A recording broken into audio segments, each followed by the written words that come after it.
This episode discusses sensitive topics, including suicide and mental health struggles.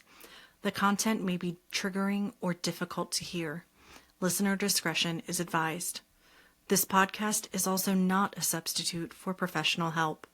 If you or someone you know is struggling with suicidal thoughts, please reach out for support. In the United States, you can dial or text 988 to connect with the Suicide and Crisis Lifeline. If you are outside of the U.S., please seek local resources or hotlines available in your area. You are not alone. Help is available.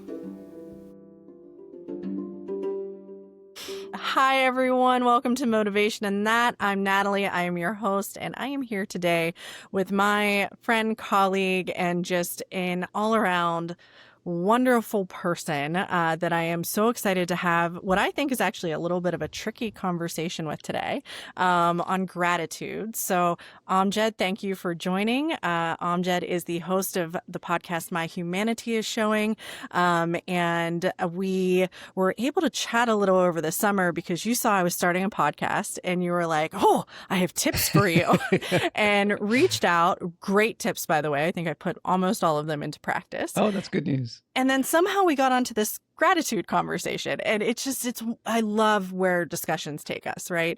And I am someone, to be quite honest, that has a love-hate relationship with gratitude practices. And so at first I was just like, okay, he's making sense in this conversation, and this isn't the cookie cutter, like, oh, wake up every morning and practice this moment. And you had some really great examples. And then for the next month, every conversation I ended up in, whether it was potential guests on the podcast, people I was connecting with in my network, students, it came up in every single discussion was this kind of their own, oh, I've been doing this as an effort to like be a little bit more, in tune with gratitude. And I was like, oh, was I just not listening to any of this at all because I wanted to ignore it? And so this timing's perfect. It really has challenged me to look at different ways that we can think about it, talk about it. Even before coming up, my husband was downstairs and he was like, well, that feels like work to have to do that. And then he explained something and I said, do you know you just described being very grateful for 3 things and like that's what you look for every morning when you wake up? And he was like, oh, heck yeah, you're right. So this is going to be awesome. And I love kind of the viewpoint, the experience that you bring to the conversation. So before we kind of kick into things, tell us a little bit about who you are. Who is Amjed? What brought you to the point where you're at today? Why is this something that you're passionate about too, that somehow you were just real infectious with it? Got it in there. Well, I'm excited to hear that the conversation was helpful and that it's kind of carried forward. I actually remember why we had the conversation because we were talking about some of the excitement that had been going on at work and some different things and changes. And, I noticed like a lot of people expressing frustration and folks had been asking me like, how are you staying sane in the middle of all this, like kind of turmoil that's happening in your world? And I share that I just have this nightly gratitude practice where like every night I try to make sure my cup is full before I go to bed. It might get emptied out during the day, but I'm not going to actually close my eyes and try to sleep until I know my cup is full so that when I wake up the next morning it's full. So I think that's where the conversation started when you and I were chatting. Mm-hmm. So a little bit about me. I am just your normal, average, run-of-the-mill guy. Nothing special about me. Thank you for the kind words. But there's really nothing special about me. I think the one thing one experience that I have, or that maybe, I don't even think it's unique. I think I just like talking about it. But it's that I have a long lifetime history of mental health struggles. And it's like, for as long as I can remember, ever since I was a small child. I think I'm just one of those people that was wired to internalize things and take them like internally and I guess like point the finger at myself on everything and be really hard on myself. And so maybe it's part of that perfectionist nature or my OCD. I don't know. It's something. ADHD. One of my many enjoyable acronyms, my alphabet soup that I have, right? Yeah. And alphabets. I prefer the cereal over the soup. Sorry. But anyway, like among all of those things, I spent most of my childhood, my adolescent years, my college years, and maybe even my early 20s and 30s dealing with depression, suicidal ideation. I am a survivor. I have at least 3 solid attempts that I can count, maybe 5, depending on how you categorize them. And I'm just really, really fortunate to be around. And it wasn't until February of 2007 that I finally got the help that I needed. And that started me on a journey of healing that has continued to this day. I'm very, very, active in my recovery practices, and I have a few support groups that I'm very active in and things like that. And so I'm just, it's like, I believe that it's important for me to pay that forward and to share that, because I'm fortunate to be around, and people who meet me today have trouble believing that I was that guy. Mm-hmm. I was the guy who thought he wouldn't live to see his high school graduation. And I remember sitting there in the crowd after I had just gone across the stage, moved the tassel, sat down and went, now what? I wasn't supposed to live this long. Like, what do I do now? So that's just a little bit about me. And like I said, I love to share what little sometimes challenges that I'm having, or sometimes, like things that I've picked up along the way from a lot of wonderful people and different places. So yeah, that's a little intro on me. No, I appreciate that. And I know that, that's always something, and I want to have the guests be willing to share how much they want to share about those journeys sometimes. There's probably a lot I haven't touched on, but uh, we may not have even fully discussed it, but I've got my own mental health journey. I've been in a medication switch for the last like 3 months, which is its own fun learning process about, Mm, where have you learned your own coping mechanisms? And then when some of that chemical component changes, oh, does something new illuminate, and is something new triggered or coming up? And I've got a really historic experience with that with my mom's mental health journey too. So it's something that is a very unique journey for everyone that they've been on, and then finding out what are the ways that make it make sense, or that you take the power back in that journey, or as you said, how we started talking about this was really stress levels in the job, and yeah. how that can throw your balance off. It threw it off for me, which is why I've had this whole, switch of things, and so that cup being full, we say it all the time. We say you cannot pour from an empty cup, but no one Yeah. talks about, well, how do you fill the cup up when there really aren't any hours in the day or spigots nearby, or like saving resources to come in? Because it's this kind of mental component of, well, your cup is very different than mine. You might like orange juice, I might like apple juice, and someone else might want a beer that, that sits in there. Yeah.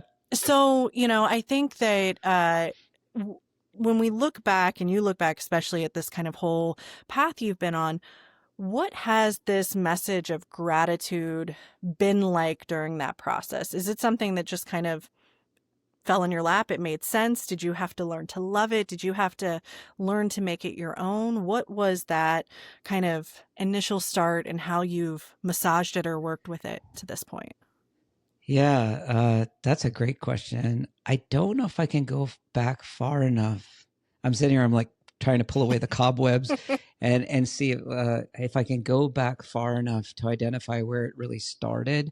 Like I mentioned, in 2007, I finally got help. That was the last time I had a solid suicide plan, and and through just what I call divine intervention, divine choreography, and a bunch of really caring people intervening and doing like literal interventions, finally got some help. And I think that started me on a journey of looking for healthier ways to cope rather than my default setting, which I think I shared this with you. My default setting still to this day, my default reaction to stress is, oh, the world would be better off without me. That's like the first thing my brain says anytime like something happens, particularly if I make a mistake. This is what I struggle with the most. If I make a mistake that I believe has caused harm to another, I am so unforgiving about that to myself, at least my initial reaction. Mm-hmm. In the past, I would have continued down that path. And now it's like a fleeting sort of, okay, I see you. I identify that thought, and then I just move on. And and we could talk more about some of those mechanisms of how to move on. But I think that was one of the first things that someone, I don't know if it was a therapist or a friend, that said, you need to start looking for some gratitude in your life. Because if you don't find gratitude, then, it's like you're in big trouble. That it's like the oxygen of the spiritual oxygen of the world, right? Mm-hmm. And I think the hardest part for me in that journey was to find gratitude for me, like gratitude that I'm around, and gratitude that I'm able to at times bring positive things in other people's lives. That's probably been the biggest challenge for me, because it's easy for me to say, oh, I'm grateful for my wife, I'm grateful for my Mm-hmm. kids, I'm grateful for my car, I'm grateful for the sun and the moon and the stars and the sky, and it's like I'm grateful for the beautiful weather. And it's easy to do all of those things. It's much harder for me to say, Amjed, I'm grateful for you, I'm glad you're still around. So that has been a conscientious journey for me, like ongoing since then. So Yeah. yeah. I'm just over here with chills, getting a little misty eyed because uh, I wasn't expecting that. And it, it made me like think for like it caught me for a second. And I was like, oh, I don't know if I've ever thought about being grateful for myself, for like my existence, for like being there for me in some way. So I already have homework going into the weekend. But before we get too far into this, it was funny. It hit me of how do you define gratitude? Like, what is gratitude? Because Yeah. I have often found people intermix it with happiness. And gratitude and happiness to me are very, very different. Yeah. And you can be grateful to the end of the world. It does not mean that you are also like this super happy human all of the time. So Right. what is gratitude? Oh, wait, that's a good one too. So I think for me, when I think about like just gratitude in general, right? Mm-hmm. It's trying to see things from a, um, I guess, an additive lens. I don't know. I can't think of a better word for that, but I'm thinking of the opposite of subtracting. So, like when, my default lens has been to subtract. So I look at things and I just automatically see all the ways it's wrong, all the ways it can go wrong. It's like I have this mindset that's just built on trying to find like how am I going to like just ruin this situation? Like for example, like I have had historically a really terrifying fear of flying. And if I tell you the reason why, like when I tell anyone the reason why, they're just like, what? That's the weirdest reason to be afraid of flying. The reason I'm afraid of flying, or have been, I've been doing a lot better. I've actually made a lot of progress in this area, but it's because every time I got on that plane, I had this belief that I carry bad luck Mm-hmm. and that I just doomed everyone on this plane by getting on it. Like all these poor people have no idea that they're riding with me and riding with my bad fortune. And, if I don't blatantly do something to cause harm to this plane, something may happen just by virtue of me being on it. Like that's the crazy thought, right? Like it's talk about being the center of the universe, right? In a negative way, though. It's like literally in a negative way. That was actually the thing that really helped me with the suicide stuff. And I have to mention this because it was so helpful. Mm-hmm. The day that this was February 2007, the day I had a plan and I was going to execute the plan, I had a friend of mine who saw that something was up and he would not let me out of his sight. And I kept thinking, as soon as he releases me, I'm going to like go execute this plan. And then finally he just looked at me. He said, you're the most arrogant SOB I've ever met in my life. And I'm like, what? What are you talking about? And he said, you're like a tiny ant that has crawled up into the throne of God and flipped God off and said, you didn't know what you were doing with you when you made me. And then looking down upon yourself and playing judge, jury, and executioner, like you're the big boss of everything. And you have the right to say that you're not worthy. And he's like, who gave you that right? Who gave you the right to say that you're not worthy? And that just shattered. From that day till now, I have not been able to hold a suicidal thought longer than a few seconds or milliseconds. Because I just, as soon as I have the thought, I just imagine this little ant in a giant throne, like I'm the big boss and you're no good and the world would be better off without you. And so I know this is like a long, convoluted answer to your question, but like, that's why I say like my brain has this very negative lens or negative approach or view to anything. And I think to me, what's kind of cool is like, you're saying like surprises.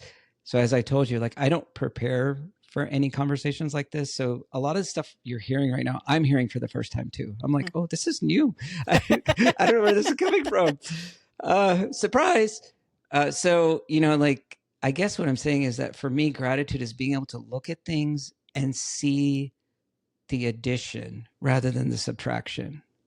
To look at something and see, I see how this brings value to the world rather than I see how this pulls value from the world.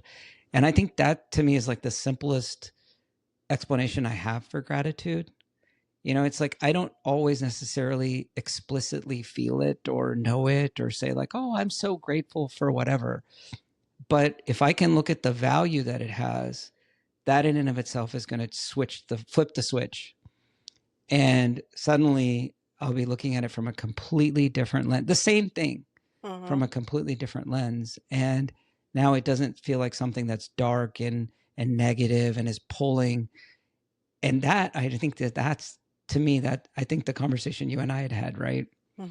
About how gratitude for me, I'm like, like my gratitude game got elevated to a whole new level when I started experiencing gratitude in the things that were causing me the most pain.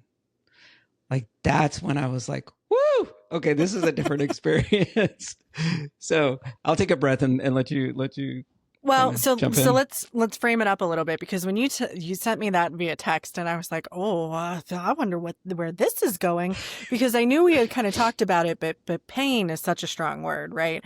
And as kind of a survivor of trauma, I've always been caught in that space of you, and it's. I think anyone that's been through it thinks of it this way. You hate that it happened to you, but you have to acknowledge that trauma created some kind of mechanisms in you that have now created who you are today. So it's that, and I've always said this, I would never go back and remove that trauma. As painful and horrific as it is, and no one should have to go through those things. It's almost more scary to me to think of who would I be if that wasn't part of my story. And Right. I think that there may be some people out there that have mastered being able to reimagine what their life would have come in, but it's still what ifs. And, so finding that pivot point of not being like, oh yeah, I'm celebrating what I went through and I'm celebrating all this pain and yeah, it just made me a really great person. But to pull the thriving aspect out, and I've had this with a couple of survivors I've chatted with, that we don't want to be seen as the victims. We don't want to be seen as the person that went through the thing. We want to be seen as, here's who we are now. And if you want to know why I've kind of been able to create this environment or this world around me or this approach, we can talk about it. But Yeah. that's not what leads my story. So I think it opened up a little bit of space to hear your interpretation on a little bit of this, because pain for one person, if you give them the scale, the 0 of 10, right? And they're like, my finger got cut off, I think I'm at a 10. And then you give it to someone else who doesn't have a lot of, comparison to get to. And they go, well, I got that really deep cut and I needed a couple stitches. That was a 10. And so it's this component of, well, it's all in how you internalize what we're discussing when we say pain or trauma or, any of those experiences. And then what's that kind of viewpoint or perspective that we put on it? And how does it change? Because my view of pain and how I look at kind of what's built over time is different 10 years ago, 5 years ago, today, looking at the same incidents and kind of how that life has created from there. So and all of that was what you texted me that yesterday, so 2 days ago. So that was, that was the spin, the spiral and the reset, but would love to kind of hear that, because it's definitely something that I think people can identify with. And it's a element that has so much power to it. Yeah. Yeah, it's interesting that you say that because I was like, wait, what did I text you a couple of days ago? So I had to look it up real quick. I'm like, oh yeah, I forgot I said that to you. Because I had this like moment where I'm like, oh, and thank you for encapsulating that. But it was exactly that where I was thinking like, have I ever been like explicitly thankful for the pain? And as you were sharing just now, I was thinking about one case in, in Mm-hmm. particular, which I've shared about in a lot of different venues, but I had a really, really rough year at work. And, it was an investigation. It was all kinds of stuff. It was just like a horrific year. And so much growth came out of that, people ask me all the time, like, if you could go back and undo that and not have to go through that year of hell, literally, would you do it? I'm like, absolutely not. Because 90% of who I am today is a result of that year. Is like literally it shaped me in ways that I didn't think were possible, and it enhanced my growth in so many different ways. So there's no way that I would want to not have that. I said this to somebody once, and this might be a weird analogy, but this just kind of, I'm like, do you enjoy using your cell phone? And most people are like, yeah, I actually have a pretty decent phone. I like my phone, whether you're an Android or an iPhone. We're not going to get into that debate. But, it's like some people will say like, I actually really like the technology of the phone. And I said, well, have you ever thought about the rocks, the plastic, and the metal, and what they had to go through to become that phone for you to be able to enjoy it? And that, I guess, is how I see myself when I talk about that additive piece. It's Mm-hmm. like I am like a special tool that has been molded and shaped. And yeah, it wasn't fun to get molded and shaped into whatever I am today. But, like the day, I think I shared this with you, the day I was literally driving somewhere and a person called me from the side of a bridge in New York that I had never met. It was like a friend of a friend of a friend who got my number and said, I'm sitting here parked out by a bridge and I really don't want to jump. And somebody told me that if I get to this point, I should probably call you. And I don't know. I mean, I just shared my story. Mm-hmm. And, fortunately, he drove away from the bridge and is, doing much better now, finally got help. But I wouldn't have been able to do that. Like, I wouldn't be able to provide that value to someone else had I not gone through the experiences that I've gone through. So I'm grateful. I'm grateful that I now have those stories to share with somebody else who's going through it, and I can be a hand or a shoulder for them, like other people were for me. Mm-hmm. Well, and I think the way you describe it is honestly, it's poetic because there's always been in my life a balance of, well, the more you talk about it, the more, I don't want to say dull you become to your own story, but it becomes, it's like reading the chapter in your autobiography. And you're like, yeah, I went through this and then I did this and this and this and this. And Yeah. you question, does it lose some of its power? And maybe it does for you because you've accepted it in some way. Like, that's the history. But to someone that's hearing it for the first time, it's still incredibly powerful to hear something that resonates or that you connect to, and to know that, okay, that human that went through something similar has come out and here's where they're at now. And maybe there is some of that hope there. Maybe there's not. And hope's another one. It should have its own podcast Yeah, we need to episode. do that one. 100%. Yeah, we need to do that one.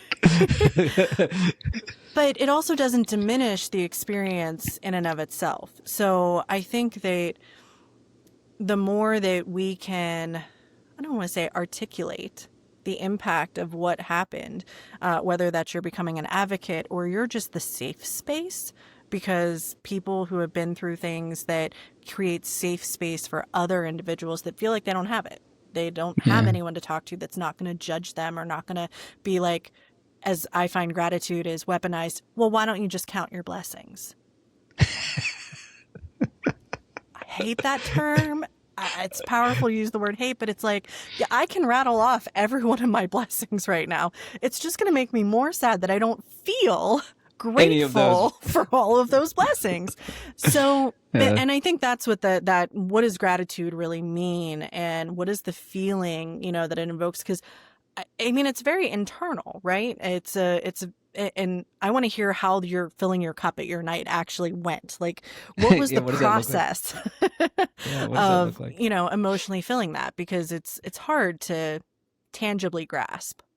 Yeah.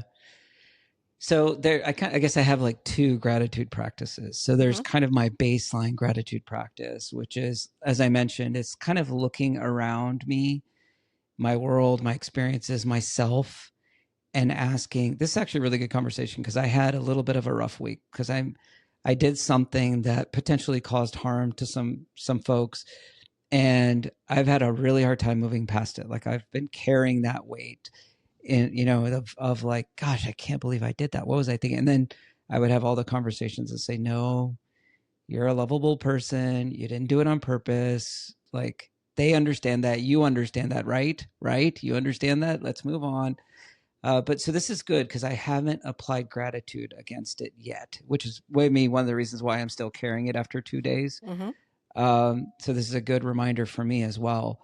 But it's like that being able to just look around me and say, okay, what is it in my world that's actually like increasing the value right now?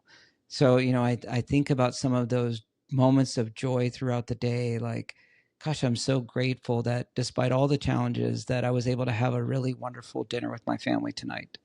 And we laughed and the food didn't turn out that great because I tried to make something new, but oh well, we had fun together. And I just think about their their laughter and their smiling, and it kind of fills me up in that way. So that's kind of my baseline. Hmm. If I'm having a really bad day, then I go to like, DEFCON 4. Like, it's like there's a whole other level of gratitude, right?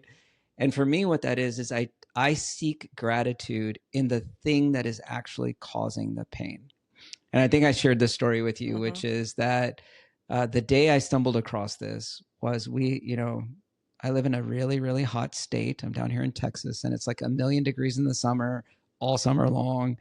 And it gets really, really, really hot. Ask any car in Texas and you'll know like how hot it gets, right? And some silly people buy black vehicles with black interiors, and it's like I don't know what I was thinking.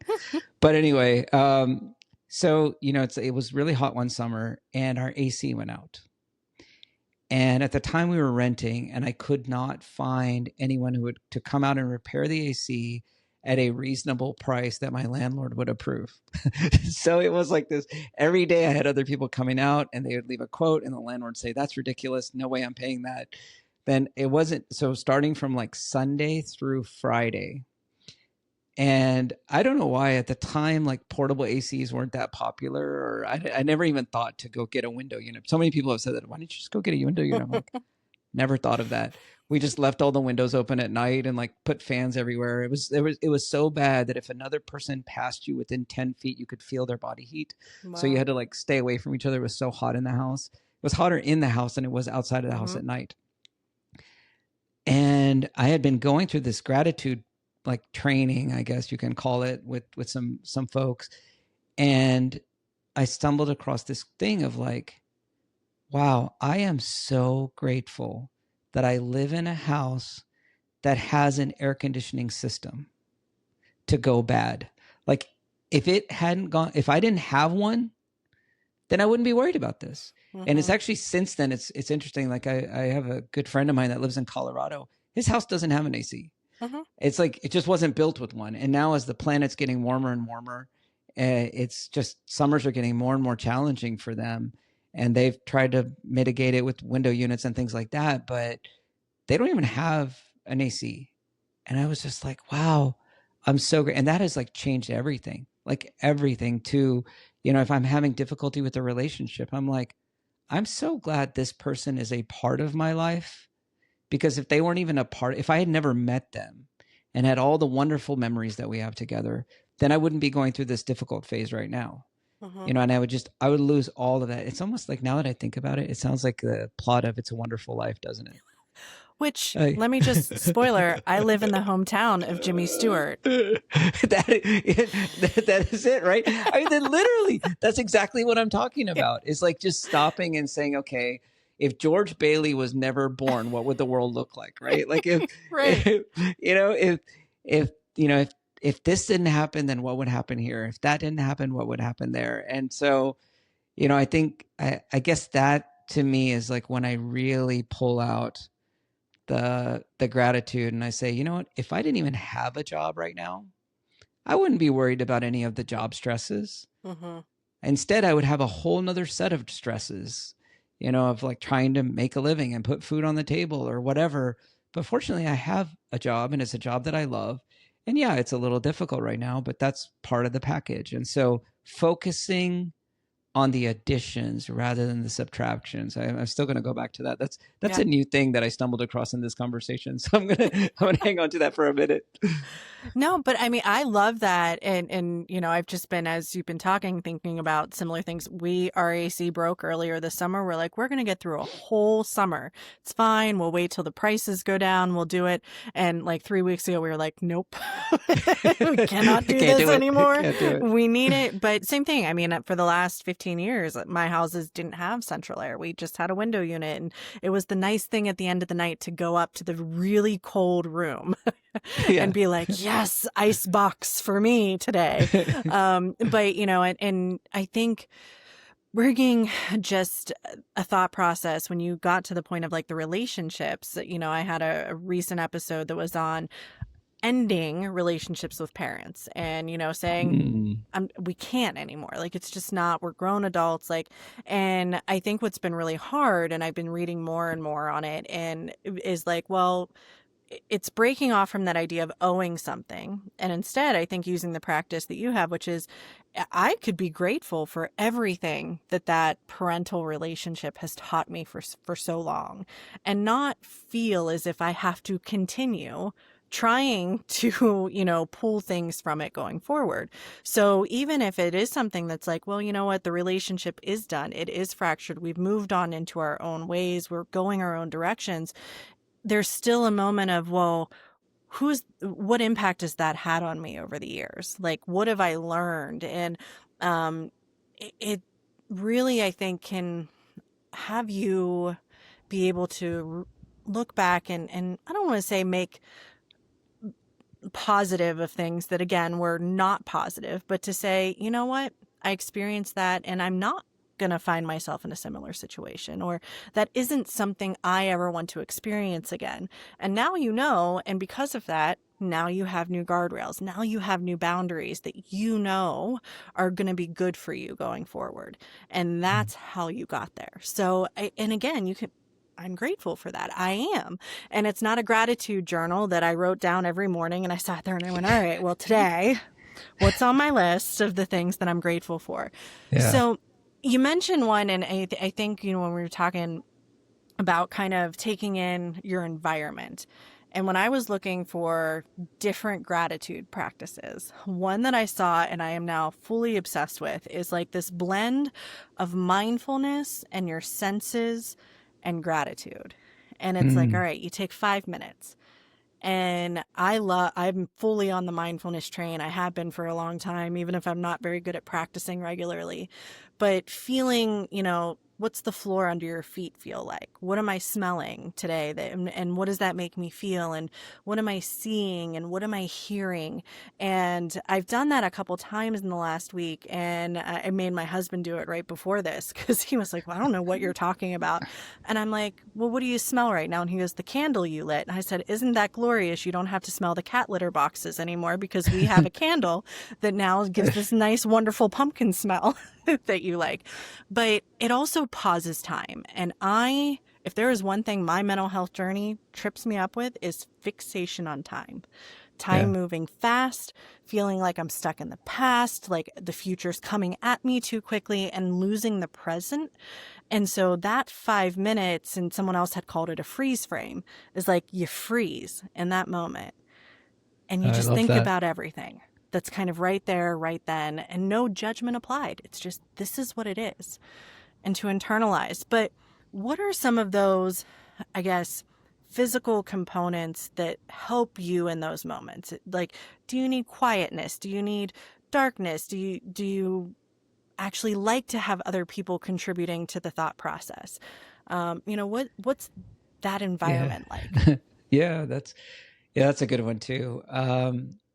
So yeah, thanks for sharing that, because I had not heard that in that way. I think I've stumbled across something similar. So for me, it actually, I know this is going to sound weird, but it actually starts with really deep, slow breathing. Because I also have a time issue.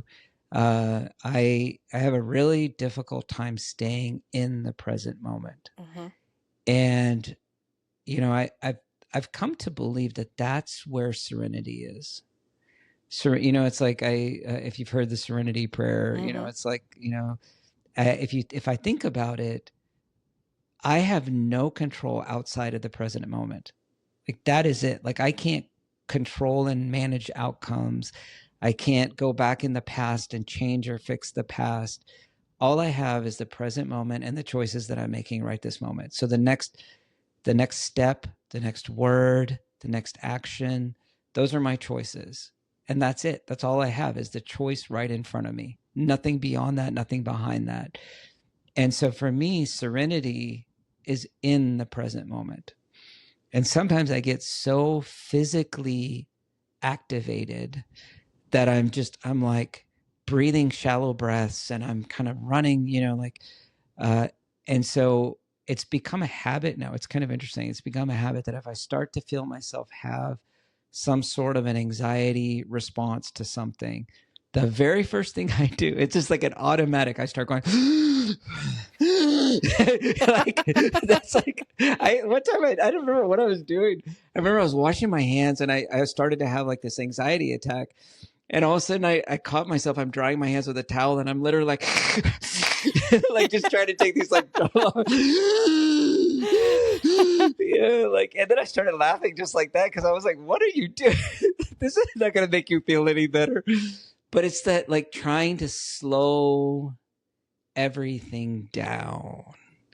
And for me, that's so important to get the blood flowing slower, the breathing going slower, the cells moving slower, the mind calming down, because it's in that stillness and that slowness that I can, and I'm going to use a weird word, but I can receive gratitude. Mm-hmm. Like I can be receptive to, like gratitude or joy or peace or serenity. I can't if I'm frantic. Like it's like I've built a wall of franticness. Like a friend of mine calls it walls of busyness, like throwing up walls of busyness to protect myself. That was a protection mechanism for me as a kid, is I would just get busy. And it's Mm-hmm. like, if I'm busy, then nobody's going to say anything to me. If I'm busy, no one can scold me or no one can reprimand me for whatever, because I'm busy. I'm doing something. Like you know, those are my two: busy or injured. Because if I'm injured, I would get more sympathy. So I'd always look for ways to hurt myself. Like if I jump off of this and get hurt, that'll be great, because then somebody will. And I think that's where some of my like even my suicidal thoughts came from, was like, it's like, oh well, at least they'll feel sorry for me afterwards, and I'll finally Mm-hmm. get that sympathy that I've been craving so bad, even though I won't be around to enjoy it. So yeah, it's just like that. I think it starts for me with the breathing, Mm-hmm. and then, and I think what you described in terms of like just being present, I also do what I later learned is called grounding, which I start verbally out loud. And sometimes, like, if you're sitting next to me, you're like, what in the world is he doing? Like, I will verbally out loud start describing my environment. Like, I am, I usually do it when I'm driving. That's usually when some of this stuff hits me, because I have a lot of time to think in the car. And I'm driving, and all of a sudden I'll say, like, okay, I'm going 70 miles per hour, 71 miles per hour. I'm in the middle lane. I'm driving behind this red pickup. I'm passing exit 635. It's 10:03 a.m. on Saturday. Like, and I will literally, and I'm wearing a white shirt and blue pants. And, I have like the AC set at this or whatever, like the weather is cloudy outside or partially cloudy. So I will start describing everything in my present environment while I'm kind of trying to slow down the breathing, so I can get back to right now. I'm here. I'm not being fired or left or abandoned or rejected or judged or harmed in any way. emotionally or physically, I'm in my car right now, like just driving. I'm perfectly fine. And like sometimes just coming back to that is where I find that peace. And then I could say, wow, I'm grateful that I'm okay. I'm grateful that like, I have a decent vehicle, that I'm not stranded on the side of the road, or, and I could start looking for those additive items like in the world around me. So I guess that's instinctively what's become my pattern. Well, and as you were describing that, I was like, every single one of those things are things that you're in control of. And so we often say, well, we're in control of the car. Okay, but it's not just the car, it's the speed, the pressure at which I push the gas pedal, the temperature on the inside, how my seat is adjusted, where the rear view mirror is set, what lane I'm in. Am I going to go faster? Am I going to go slower? Am I going to use my GPS? Am I not going to use my GPS? Like there's so many elements. And I think for people that crave so much control and we try to find it in big buckets, we're like, all right, well, the whole event is under my control. And it's like, no, if you just run the check-in really well, like that's great. Like that's good control of a situation. And I think sometimes probably what I may struggle with is so much of what there is to be grateful for are not things that I created. So it's like this thing of, well, what have I been doing? Like if Yeah. I'm thankful for all this other stuff. And then it goes back to what you said, being grateful for yourself, like all the way back to that original thought. Yeah. And then adding, all right, here's the whole environment. And now who am I in this environment? Like, what am I bringing to the table? I am the Yeah. operator of all of this. Like I'm the key. Without me, none of it functions this way right now. So I think Yeah. it's a wonderful kind of 360. Well, it's interesting that you say that, because I think for me, I take it a step further and I turn to service. Like my immediate thought is, who have this is literally like once I kind of come up for air, I call it coming up for air. So I do the deep breathing, kind of get back into the present moment. And I'm like, okay, what's really going on here? Oh, I'm stressing about XYZ. Like I'll give you an actual practical example. Uh, in 2018, we bought a new vehicle. It's the black one that I was mentioning earlier. Black paint, black interior in Texas, which insane. Anyway, we got this new vehicle. I think it was my third day driving it to work. I've had this car for 3 days. And I had this really bad habit of in the morning, I would take a cup of milk with me to work and I would drink it on the drive in. As I was getting into the car, you can probably see where this is going. Mm-hmm. As I was getting into the car, I poured 8 ounces of milk into the driver's seat. In the summer in Texas, okay? Like 8 ounces of milk and I just so I frantically cleaned it all up and I'm driving to work and all I can think about is what the car's going to smell like at the end of the day and possibly for the rest of its existence. And I'm like, you dummy. Like, how could you do that? Like how, cause I'd forgotten I had the cup in my hand. And I was like, just literally tipped it and poured it out. And so I started having this panic attack and I did not even connect my panic attack to the milk until I did the breathing exercise and the grounding exercise. And I kind of got back and I'm like, okay, what is going on? Like, why am I panicking? I'm like, oh, I'm panicking about the milk. Like that's what's really happening is like, I'm having this reaction to a mistake that I made and I'm having a hard time forgiving myself for that mistake. So as soon as I acknowledge that, I kind of have a quick conversation with myself of like, it's okay. You didn't do it on purpose. If the car stinks, it stinks. We'll cross that bridge when we get to it. And then my next thought is, have I talked to anybody in the last 48 hours who seemed like they were having a rough go? And can I try calling them right now and see how they're doing to get out of my own self-obsessive head? And I find that, you talk about like, how can I be grateful for me? Mm-hmm. When I make that phone call, if I actually catch the other person and just listen sometimes or be there for them, and then I hang up, I'm suddenly like, okay, I may not be grateful for the fact that I poured milk into my car, but I'm grateful that I was able to be there for so-and-so. And it kind of shifts the focus away from shame to gratitude. It's like kind of turns it away. So service is one way that I seek that out. And it also, like when you were talking about, like in terms of like the micro controls, it's like, that's a choice that I can make. See, I believe that that's really all I have is the choice in the present moment. So my choice is I can sit there and beat myself up about the milk, or I can get on the phone and call somebody and see how they're doing instead.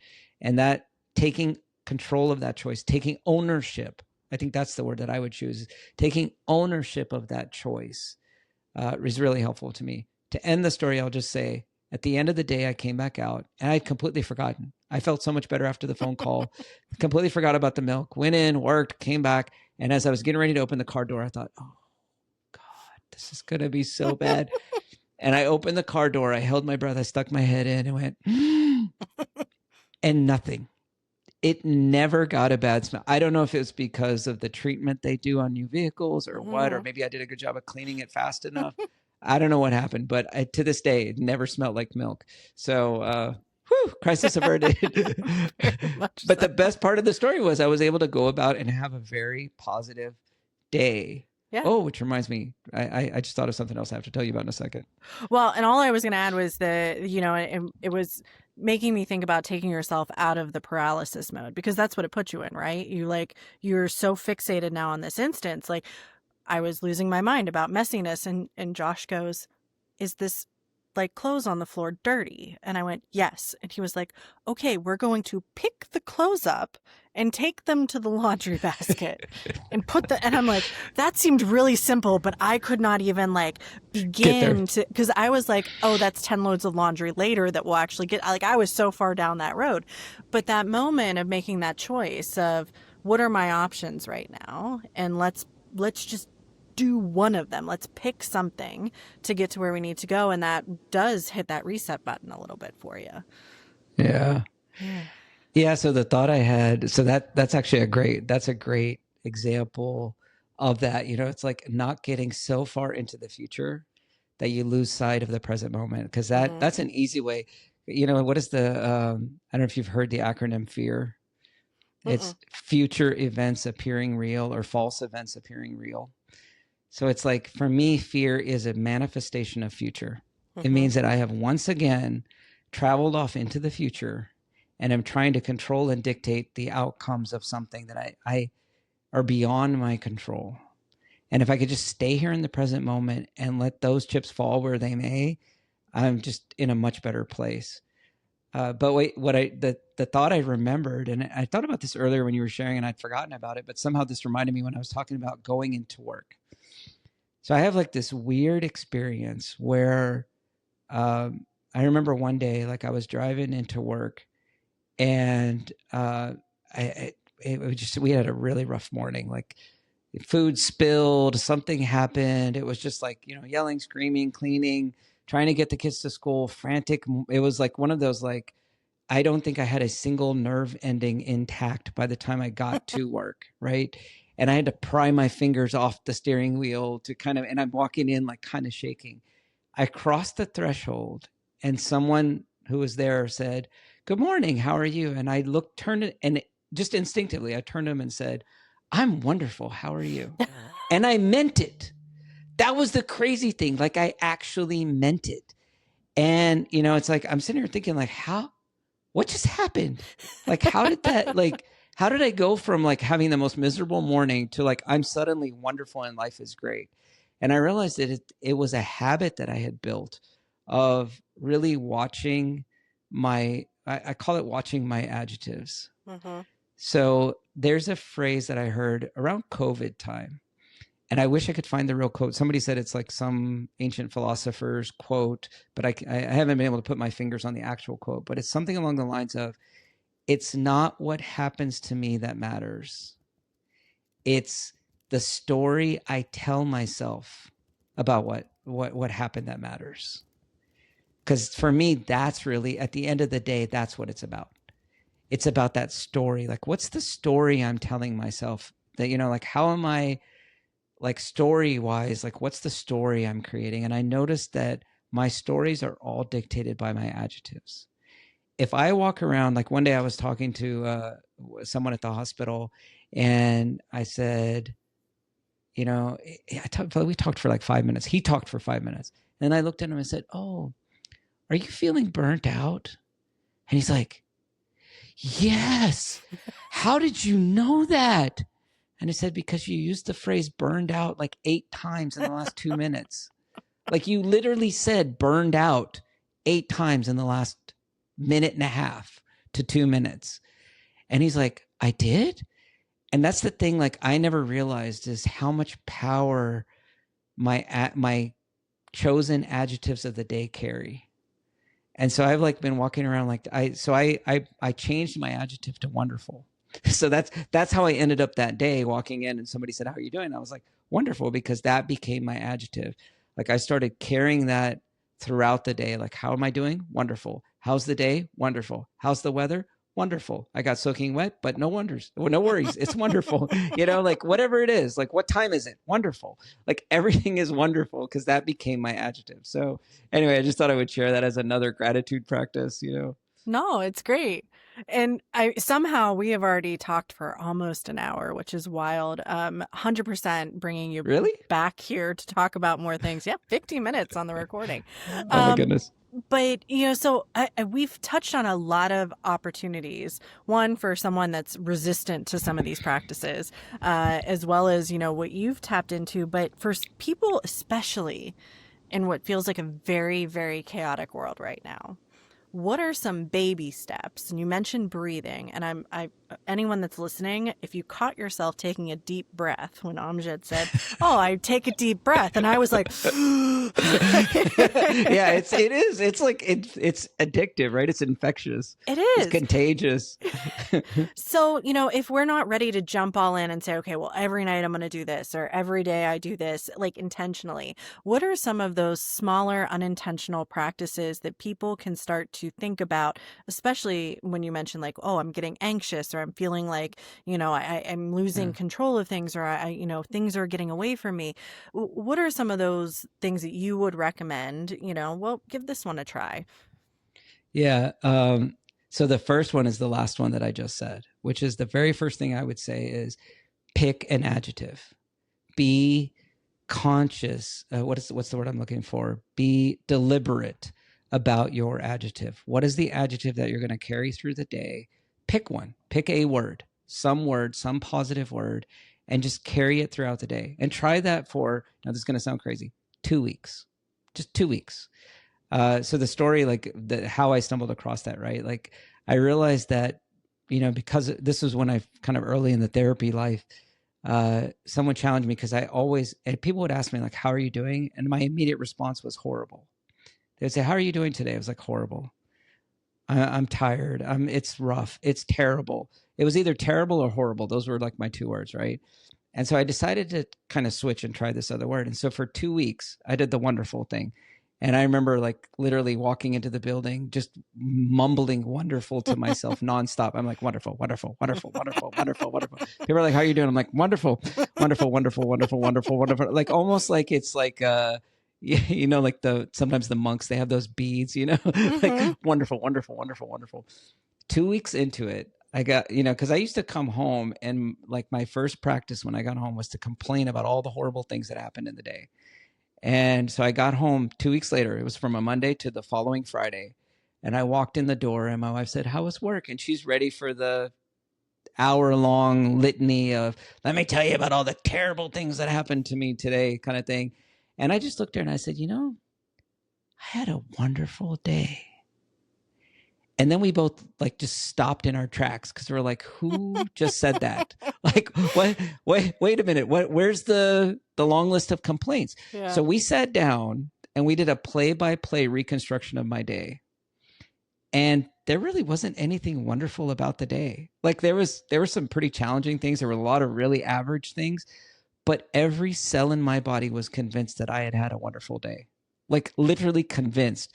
And I call it self-brainwashing. But so number one, pick an adjective, be deliberate, be picky. Like, actually say like, this is the adjective I want to be, instead of this is the adjective that I am, that I was kind of handed to me by circumstance or by whatever. But it's like, this is, or maybe to even start with an inventory of what adjectives do you use to describe yourself in your day, and pick one, just one. And for 2 weeks, just say it nonstop and see what happens. Like, just watch the magic that happens. I have told this story hundreds of times over the years. So just that's my first tip. And then I think the second tip, like I said, would be the breathing. Like to just, like if things don't, if it feels like there's nothing to be grateful for, sometimes just breathing and being grateful for the breath. It's like, wow, I'm grateful that my lungs work. Like, it's just like that I'm even able to have this deep breath right now. And just something simple like that. I would, like you said, baby steps. I would start with those. Those are a couple of baby steps. Well, and what I love about wonderful is funny because I was thinking about, even if you put that in front of things, like, it was a wonderfully terrible day. It was wonderfully chaotic. Like, all of a sudden, the negative word loses a little bit of the weird power it has, because you're like, wow, it was just like, couldn't get any different than that. So even taking those circumstances and saying, well, it was fantastically, or it was, joyfully, or whatever you may choose, it might put a little bit of glitter on whatever it was. It's funny you say that, because all the chaos that we went through at work, right? I kept saying, and I didn't even realize I had done this until somebody challenged me one day. As I kept saying, like, man, these are really exciting times. And somebody looked at me one day and said, are we in the same time frame right now? Like, we must have two different definitions of exciting. And I was like, are you kidding? This is, okay, what's your favorite part of a roller coaster?